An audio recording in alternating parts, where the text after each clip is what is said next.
हमने मस्जिद जाना था ना, ये काम बोली गाड़ी। अरे पापा, एक ज़रूरी काम है, दोस्त से मिलना है, बस उसके बाद चलते हैं मस्जिद। आज इबादत की रात है, मस्जिद में महफिल भी शुरू हो जाएगी और उसके बाद कब्रिस्तान भी जाना है।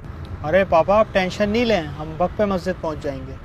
आजकल की नौजवान नस्ल का यही मसला है, कब क्या करना है किसी को कुछ नहीं पता।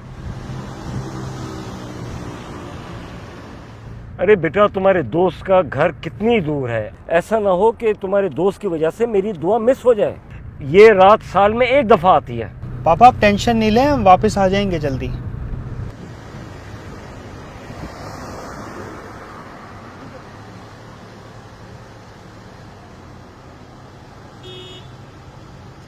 अरे बेटा, इबादत की रात है, गुनाह माफ कराने की रात है, तुम ना जाने यहाँ पे मुझे क्यों लेकर के आ गए हो।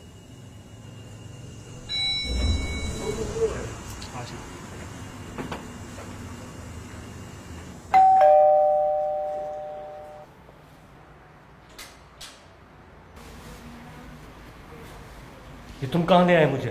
पापा एक मिनट अंदर तो चले। तुम घर चलो, इधर मुझे नहीं जाना। मेरी खातिर एक मिनट अंदर तो चले। तुम घर चलो। अंदर तो चलो।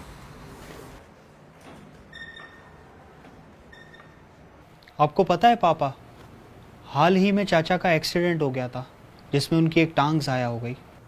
3 साल गुजर गए पापा, अब कब तक आप लोगों की नाराज़गी बाकी रहेगी? आखिर आप उस वाक़ये को भूल क्यों नहीं जाते? जो होना था हो गया।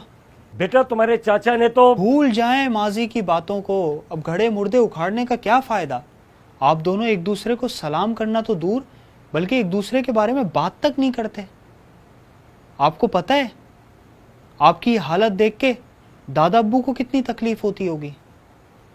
प्लीज़ पापा प्लीज़, आज बड़ी रात है, एक दूसरे को माफ़ कर दें, क्योंकि आज रात वही लोग बख्शे जाते हैं जिनके दिल नफ़रतों से पाक होते हैं।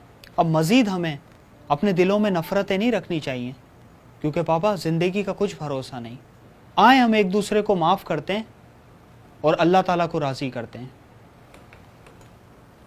आ जाए। शबे बारात आने वाली है। इस बाबरकत रात में नेकियों के जरिए अपने गुनाहों को मिटाने के साथ अपने रिश्तों की रंजिशों और नफरतों को भी मिटाइए। नबी करीम सल्लल्लाहु अलैहि वसल्लम का फरमान है, 6 आदमियों की इस रात यानी शबे बारात में भी बख्शिश नहीं होगी। शराब का आदी, माँ बाप का नाफरमान, जिना का आदी, कतई ताल्लुक करने वाला, तस्वीर बनाने वाला और चुगलखोर।